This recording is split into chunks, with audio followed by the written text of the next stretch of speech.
শ্রমিক, পুরুষ, নারী, যুব, শিশু সকল পর্যায়ের জনগণ সেই আন্দোলনে সম্পৃক্ত হয়ে বাংলাদেশে 1400 মানুষের শাহাদাতের মধ্য দিয়ে প্রায় 30,000-এর মতো মানুষ আহত হওয়ার মধ্য দিয়ে সেই আন্দোলনের পরিসমাপ্তি ঘটে।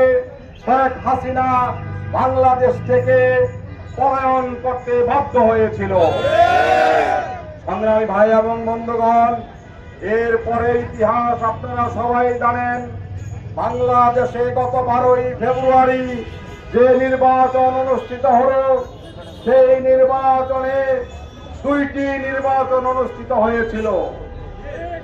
একটি নির্বাচন ছিল গণভোটের নির্বাচন, আর একটি ছিল সাধারণ পরিষদের নির্বাচন।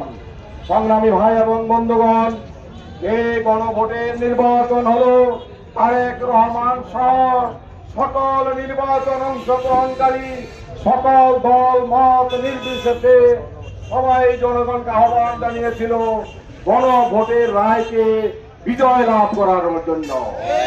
সংগ্রামী ভাই এবং বন্ধুগণ, বাংলাদেশের মানুষ ওই গণভোটের রায়কে 70% ভোট দিয়ে গণভোটের রায়কে বিজয়ী করেছিল। কিন্তু আমরা দুঃখের সহিত লক্ষ্য করলাম, বর্তমান বিএনপি সরকার 2/3 আসন পেয়ে তারা এই কয়েকদিন পূর্বে তারা যে গণভোটের পক্ষে কথা বলেছিল, সেই কথাটি তারা বেমালুম ভুলে গেল। আমরা ধিক্কার জানাই ওই সমস্ত নেতৃবৃন্দকে যারা অল্প দিনের কথা মানুষকে ভুলিয়ে দিতে চায়। সংগ্রামী ভাই এবং বন্ধুগণ, আমরা বিএনপি ইতিহাস আমরা দেখি 1991 সনের 90 আন্দোলনে বিএনপি যখন ক্ষমতা আসলো, 3 জোটের রূপরেখা তারা বেমালুম ভুলে গেল। আবার 2024-এর এই গণ আন্দোলনের এই অভ্যুত্থানের এই বিপ্লবের পরে 12ই ফেব্রুয়ারির গণভোটের রায়কেও তারা ভুলে যাওয়ার জন্য মানুষকে ওই ঘুম পাড়ানির কথা মানুষকে বলে বেড়াচ্ছে।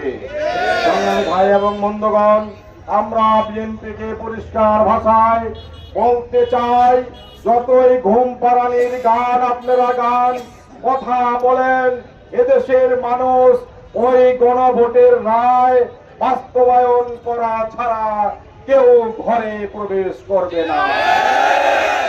আপনারা কি গণভোটের রায় বাস্তবায়ন ছাড়া কেউ ঘরে বসে থাকবেন?